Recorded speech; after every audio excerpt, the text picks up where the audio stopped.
By opening the film with a visual from the past and a phone conversation from the present, the audience are aware that the film focuses on a single character and her life, rather than some extravagant plotline.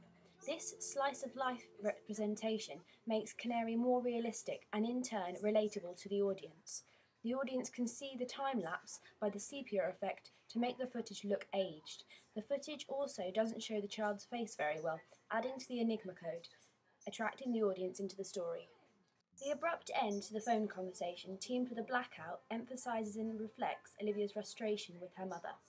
I have timed the score to begin the lyrics on this shot because the phone conversation has finished, so the vocals will not clash. By having Olivia step into the frame, it mirrored how a performer would walk on stage at the beginning of a show. This emphasises the artistic quality of the film and appeals to audience members who frequently go to the theatre.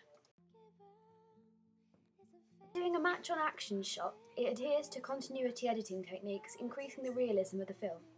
By introducing multiple locations within the first 2 minutes, I am challenging my active audience, allowing them to connect intellectually with the narrative. This point of view shot down the stairs encourages the audience to side with the protagonist and begin to understand her motives and decisions. Location-wise, the dance studio is quite secluded, reinforcing how alone Olivia feels as her mother pressures her into an unappealing career.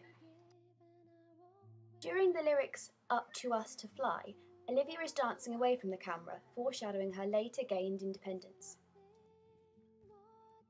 The location of a train station is symbolic of the escape that Olivia longs for, and also shows her being very independent.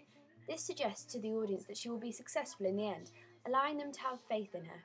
I wanted the opening sequence to be about character development and allowing the audience to establish a connection with Olivia. I then fade out the music to ensure the conventions do not slip into trailer or music video. This was pointed out in my target audience feedback and I rectified it. My title is very basic and mirrors the fish tank title, drawing parallels with the two characters. I decided not to have a capital C and also to have a full stop to continue the theme of breaking conventions. In this scene, the location of a kitchen is very familiar to the audience, encouraging them to relate to the circumstances. All the camera angles I used are to create sympathy for Olivia, representing her mother as a negative presence. Much like Todorov's narrative theory or a storyline arc, I wanted my opening sequence to build to a climax and end without a resolution. This should intrigue the audience and urge them to keep watching.